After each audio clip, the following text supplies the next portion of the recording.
Nous sommes au ministère norvégien de la Justice et de l'Intérieur. Nous avons demandé un rendez-vous avec le ministre quelques heures plus tôt. Il nous a dit de passer à son bureau. Bonjour, bienvenue. Bienvenue dans mon bureau. Le bureau du ministre norvégien de la Justice et de l'Intérieur.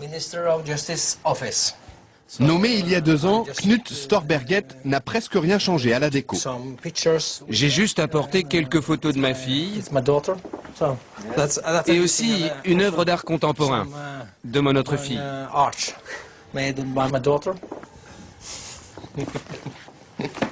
Et le reste du bureau est très simple. Vous trouvez? Oh, moi je trouve ça parfait. Ça vous suffit? Absolument. Je suis très fier de mon bureau. Parfois, le ministre finit sa journée un peu plus tôt que d'habitude. Et vous avez fini votre travail? Oui, j'arrête là. Et quelle heure est-il? Ne le dites pas au Premier ministre, mais il est 15h15. Il est temps d'aller chercher mes enfants à l'école et à la crèche. À 42 ans, Knut est l'un des ministres les plus importants du gouvernement. 20 000 fonctionnaires sous sa responsabilité. Allons-y. Pourtant, il s'en va seul, sans garde du corps. Un petit salut à la gardienne, en attendant sa voiture.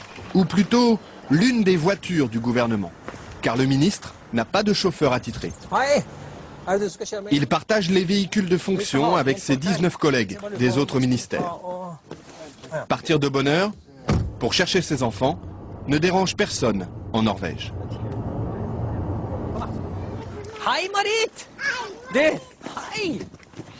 De kroppen. Skal du være med hjem?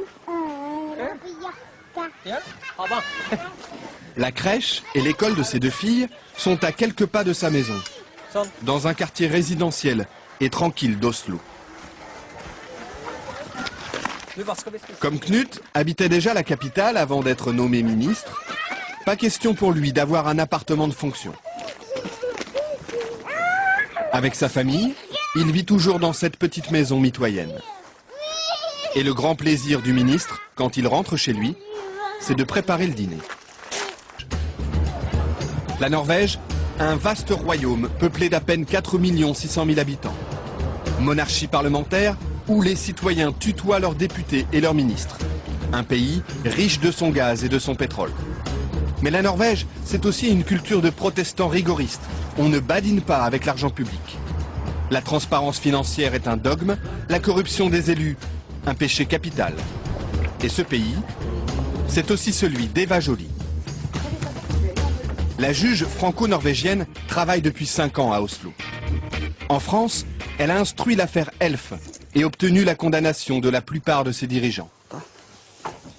Elle conseille désormais le gouvernement norvégien pour la lutte contre le blanchiment. Ici, Eva Joly est une célébrité. Pour autant, pas question de mener grand train. Elle est soumise aux mêmes règles que n'importe quel fonctionnaire. Ses déplacements, par exemple. Aujourd'hui, elle se rend en province à une conférence. Les règles disent qu'on doit faire les transports par les moyens les moins chers et les plus rapides compatibles avec la mission. Donc, nous sommes censés marcher à pied ou...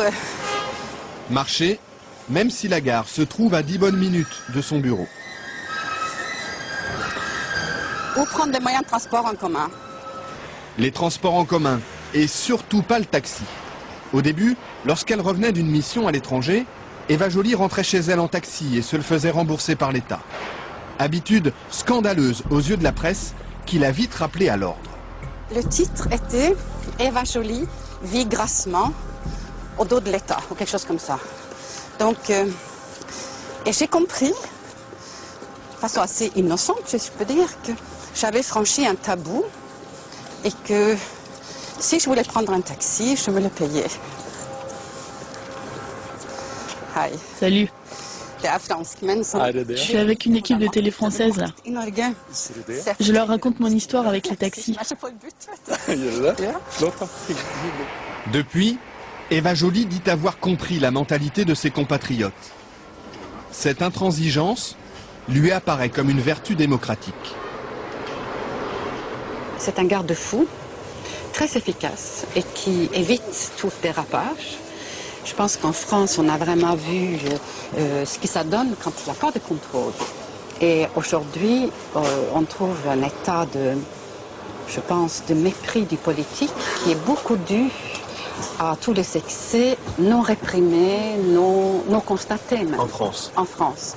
En France, élus et ministres disposent d'une enveloppe pour leurs frais quotidiens, sans justificatif. En Norvège, c'est l'inverse. Ils doivent tout avancer et ne sont remboursés que sur facture. La preuve, avec le ministre des Affaires étrangères en déplacement officiel dans le nord du pays. Là aussi, sans garde du corps. Ce jour-là, il inaugure une école de commerce, visite une base militaire, rencontre les élus locaux. Et il déjeune comme tout le monde sur le pouce. Sandwich, café et gâteau sec. Cette fois-ci, ce sont ses hôtes qui l'invitent. Le ministre n'a rien à débourser. C'est lui qui paie le café.